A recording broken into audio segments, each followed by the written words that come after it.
اسی طرح بخاری میں ایک اور حدیث ہے، ایک مسروق تابعی سے روایت ہے، حضرت عائشہ رضی اللہ تعالی عنہ فرماتی ہیں کہ 3 چیزیں ایسی ہیں جس نے اس کا دعویٰ کیا اس نے اللہ تعالیٰ پر جھوٹ بولا۔ پہلی چیز، جس نے کہا کہ حضور صلی اللہ علیہ وآلہ وسلم نے اللہ تعالیٰ کو معراج کی رات دیکھا ہے، اس نے اللہ تعالیٰ پر جھوٹ باندھا۔ دوسری بات، جس نے کہا کہ حضور صلی اللہ علیہ وآلہ وسلم غیب کا علم جانتے تھے، اس نے بھی اللہ تعالیٰ پر جھوٹ باندھا۔ تیسری بات، جس نے کہا کہ اللہ اور رسول اللہ صلی اللہ علیہ وآلہ وسلم کے درمیان کوئی راز و نیاز کی باتیں ہوتی تھی، جس کا دعویٰ یہ صوفی لوگ کرتے ہیں، اس نے بھی اللہ تعالیٰ پر جھوٹ باندھا۔ تیسری بات، جس نے کہا کہ اللہ اور رسول اللہ صلی اللہ علیہ وآلہ وسلم کے درمیان کوئی راز و نیاز کی باتیں ہوتی تھی، جس کا دعویٰ یہ صوفی لوگ کرتے ہیں، اس نے بھی اللہ تعالیٰ پر جھوٹ باندھا۔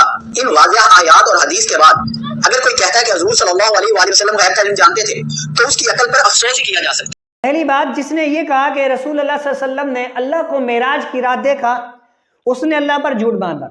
دوسری بات، جس نے کہا حضور غیب کا علم جانتے تھے تو اس نے بھی اللہ پر جھوٹ باندھا۔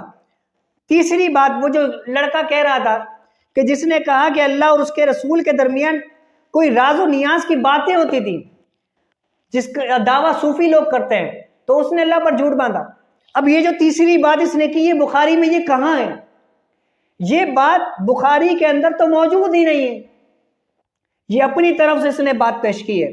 تو یہ حدیث کے اندر اس نے تحریف کی ہے، اپنی مرضی سے الفاظ استعمال کیے اس نے کہ رسول اللہ اور اللہ کے درمیان کوئی راز و نیاز کی باتیں نہیں ہوتی تھی۔ یہ بھی جھوٹ ہے، ہوتی تھی، اور صرف رسول اللہ کے موسیٰ علیہ السلام کو کلیم اللہ کہا جاتا ہے، اللہ سے کلام کرنے والا۔ تو انبیاء تو اللہ سے کلام کرتے ہیں، راز و نیاز کی باتیں اللہ سے ہوتی ہیں۔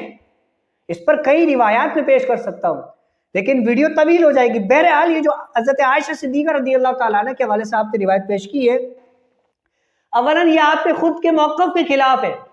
یہاں مطلقاً علم غیب کی نفی ہے، غیب کا علم نہیں جانتے تھے۔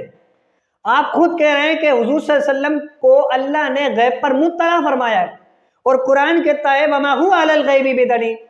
تو اما عائشہ صدیقہ رضی اللہ تعالیٰ عنہ نے جو گفتگو کی ہے وہ یہی ہے کہ بذات خود رسول اللہ علم غیب نہیں جانتے تھے۔ اللہ جو آپ کو علم غیب دیتا تھا، رسول اللہ اس علم غیب کو جانتے تھے، اسے ہم علم غیب عطائی کہتے ہیں۔ باقی رہا دیدار الہی کے متعلق، انشاءاللہ اس کا جواب ہم اگلی ویڈیو میں دیں گے اور تفصیلی دیں گے تاکہ یہ مسئلہ بھی حل ہو۔ السلام علیکم ورحمۃ اللہ وبرکاتہ۔